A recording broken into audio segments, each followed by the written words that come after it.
کہا کہ یہاں ایک ایسا مسئلہ ہے، دریائے نیل سوکھ جاتا ہے اور ہر سال یہ لوگ ایک 16-17 سال کی جوان لڑکی کی قربانی دیتے، پھر پانی موجے مارتا ہوا اوپر آ جاتا ہے۔ اب اس سال کیا کیا جائے؟ ہماری حکومت ہے، اسلام آیا ہے امن و امان کے ساتھ۔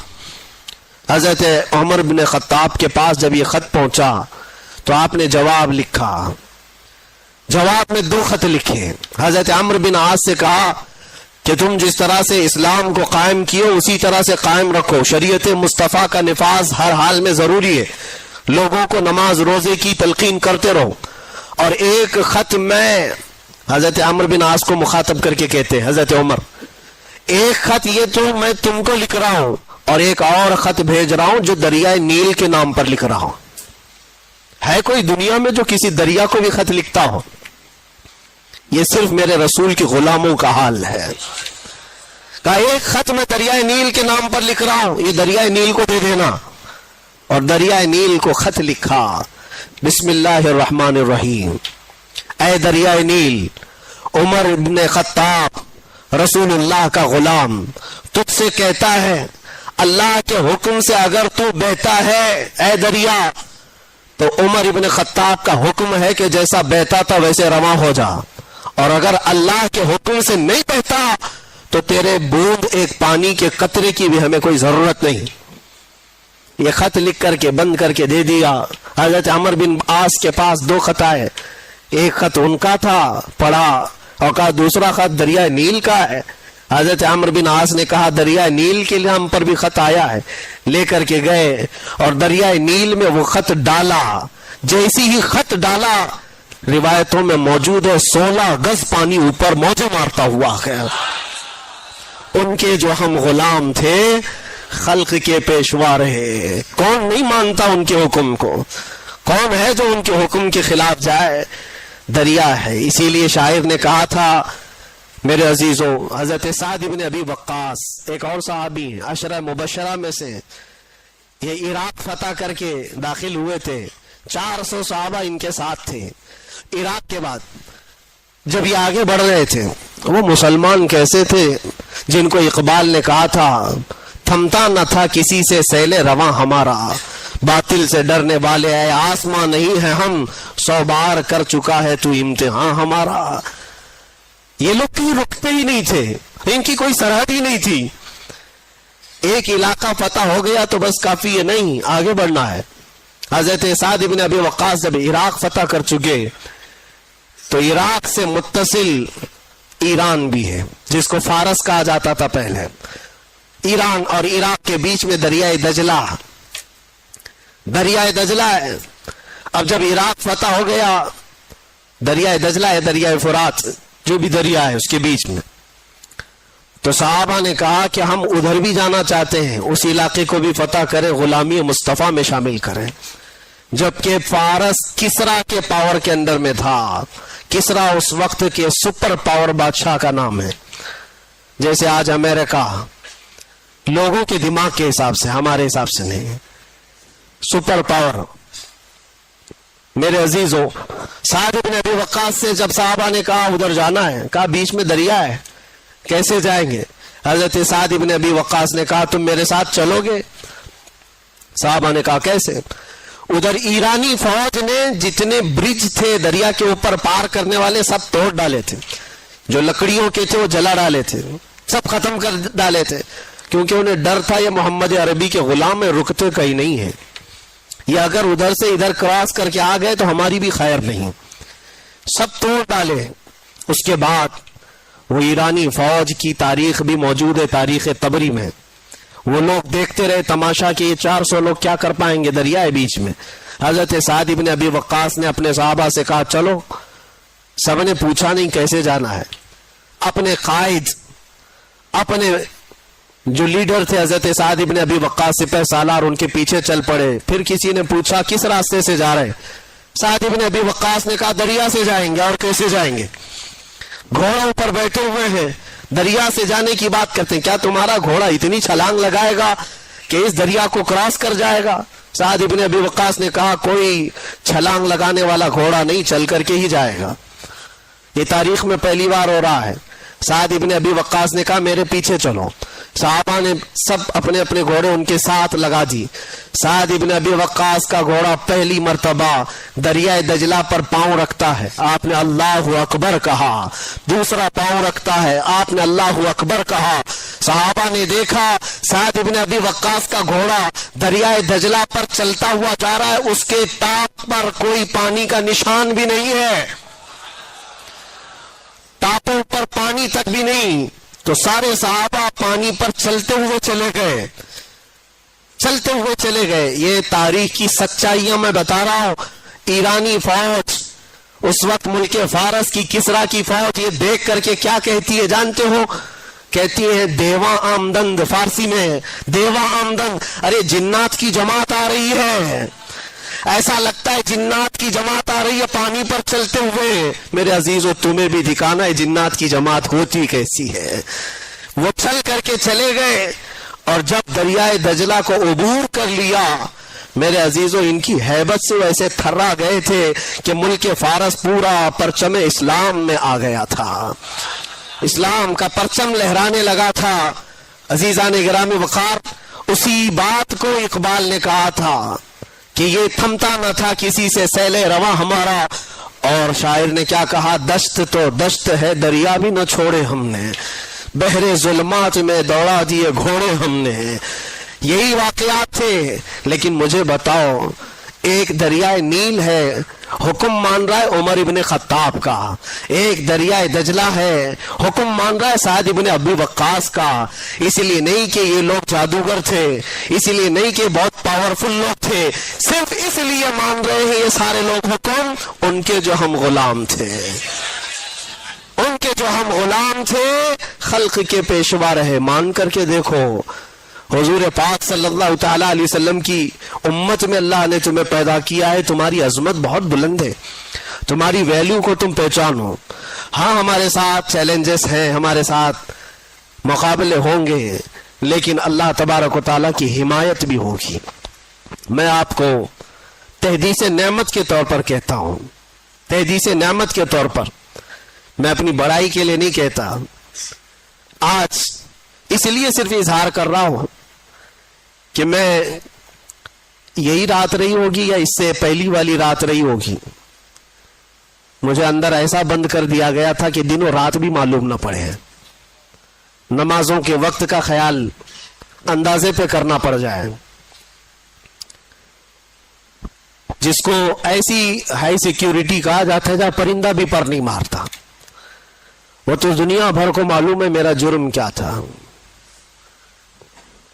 ہمارا جرم صرف اتنا ہے, جرم اتنا ہی ہے کہ حق بولتا ہوں برملا, چاٹنا کسی کے تلوے ہے نہیں فطرت میری. میں آپ کو ایک بات بتا رہا ہوں, 4 یا 5 دن سے بھوک اور پیاس کی شدت تھی, ایک لقمہ بھی میں نے کھایا اور پیا نہیں تھا, اور موت کا انتظار کر رہا تھا, شاید موت آ جائے گی. اور اتنی زیادہ اس کو میں بتا نہیں سکتا, جیسے لگا ہو کسی مردے کو کھانے کے لیے کوئی کیڑے لگ گئے ہوں. پھر دل ہی دل میں احساس ہونے لگا کہ شاید میری موت ہو گئی ہوگی اور یہ کیڑے کھا رہے ہوں گے, کیونکہ غشی آ جاتی تھی, غنودگی آتی تھی, تو لگتا تھا ہم کوئی دوسری دنیا میں, کوئی انسان تو دکھتے نہیں تھے, سورج بھی نہیں دکھتا ہے, اندھیرا ہے. 3 سے 4 گھنٹے اس طرح سے لیٹے رہے. چونٹیاں ادھر کاٹیں گی, ادھر کاٹیں گی, گردن پہ آ گئی, چہرے پہ آ گئی, جسم میں آ گئی. ظاہر سی بات ہے لگ تو رہا تھا, افطاری کا وقت قریب تھا. اب اس کے آگے کے معاملات جو میرے ساتھ ہوئے وہ میں ایکسپلین نہیں کر سکتا, لیکن اتنا بتانا چاہتا ہوں.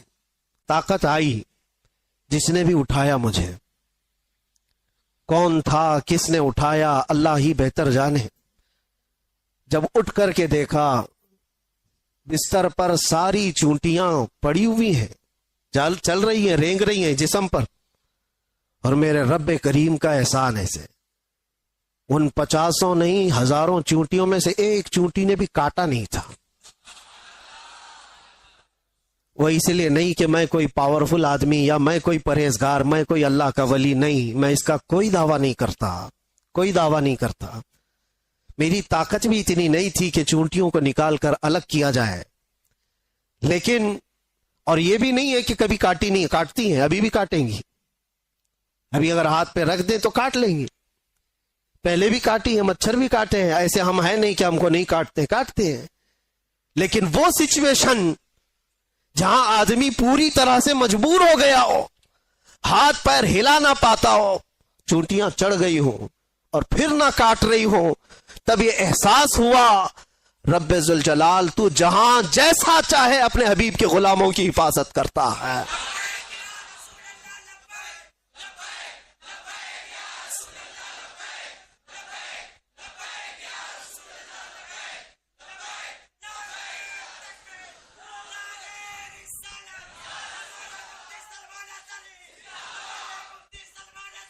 آپ کو مجھے وہ حدیث یاد آئی جب صحابہ اکرام رضوان اللہ تعالی علیہ مجمعین کی ایک جماعت کو اللہ کے نبی صلی اللہ تعالی علیہ وسلم نے تبلیغ کے لیے بھیجا تھا. 70 صحابہ اکرام میں جب وہ تبلیغ کے لیے گئے تھے، کفار و مشرکین نے دھوکے سے ان سارے صحابہ کو شہید کر ڈالا تھا. سارے صحابہ کو شہید کر دیا تھا اور 3 بچ گئے تھے. 3 میں سے وہ صحابہ کو قید کر لیا تھا اور قیدی ایسا بنایا تھا کہ 24 گھنٹے ان کی نگرانی پر بیٹھے رہتے تھے، زنجیروں سے باندھ کر کے صحابہ کو. اس کے بعد ہوا یہ کہ اس میں ایک صحابی حضرت زید بن دسنہ رضی اللہ تعالیٰ عنہ، ان کو ان ظالموں نے نہایت ہی بے دردی کے ساتھ ان کے ہاتھ کی انگلیاں، ان کے پیر کی انگلیاں، ان کے ہونٹ، ان کے کان، ان کے ناک سب کاٹ کر کے شہید کیا تھا. ایک غلام مصطفیٰ کو نہایت ہی دردناک انداز میں شہید کیا اور اس کے بعد ان کی لاش کو لٹکا کر کے رکھا ایک کھمبے سے اور پہرا لگا دیا کہ ان کی لاش کو کوئی لے کر کے نہ جا سکے، کوئی لے کر کے نہ جا سکے. 2 صحابہ تھے وہاں پر، زید بن دسنہ رضی اللہ تعالیٰ عنہ اور ایک دوسرے صحابی حضرت خباب بن الارت یا خبیب بن عدی رضی اللہ تعالیٰ، 2 میں سے کوئی ایک صحابی. اللہ کے نبی صلی اللہ علیہ وسلم مدینہ طیبہ میں بیٹھے ہیں. حضور پاک صلی اللہ علیہ وسلم نے فرمایا ظالموں نے میرے غلاموں کو شہید کیا ہے میرے غلاموں میں سے کوئی جو بچے ہوئے میرے ان صحابہ کی لاشوں کو لے کر کے آئے میرے پاس. 2 جری صحابہ تھے، حضرت طلحہ، حضرت زبیر رضی اللہ تعالیٰ عنہ. گھوڑا لے کر یہ 2 ہی لوگ نکلے تھے. تقریباً 500 کے قریب کفار جس کی پہرہ داری کر رہے ہیں، ان پہروں میں سے وہ صحابہ کی لاش کو لانے کے لیے صرف نبی کے 2 غلام نکلے تھے. انہوں نے کہا ہم لے کر کے آئیں گے. اور جب یہ 2 صحابہ نکل کر کے آئے تھے، رات میں بھی اور دن میں بھی پہرے داری میں بیٹھے ہوئے ہیں کفار و مشرکین 2 صحابہ کی لاشوں پر. اب سوچیے آپ، رات کے وقت یہ پہنچے تھے دونوں صحابہ، اور جیسے یہ قریب گئے تو دیکھا پورے تلوار سوتے ہوئے پہرا دے رہے ہیں. ان دونوں صحابہ نے اللہ کی بارگاہ میں عرض کیا کہ مولا، ہمارے پاس نہ تلوار کی طاقت، نہ بھالے اور نیزے کی طاقت، ہمارے پاس صرف ایمان کی طاقت ہے. ہم تجھ پر یقین رکھتے ہیں اور تیرے نبی پر ایمان رکھتے ہیں. تو اگر مدد نہیں کرے گا تو دنیا ہم سے کس طرح کا سلوک کرتی ہے. دیکھا یہ دونوں صحابہ دعا کر رہے تھے، وہ سارے کفار و مشرکین کو اونگ لگ گئی، نیند لگ گئی. ان کے بیچوں بیچ سے گئے اور ان صحابہ اکرام کی لاشوں کو اٹھایا. ایک صحابی کی لاش کو اٹھایا اور رکھا اور لے کر نکل پڑے. دوسرے وہاں پر موجود رہ گئے.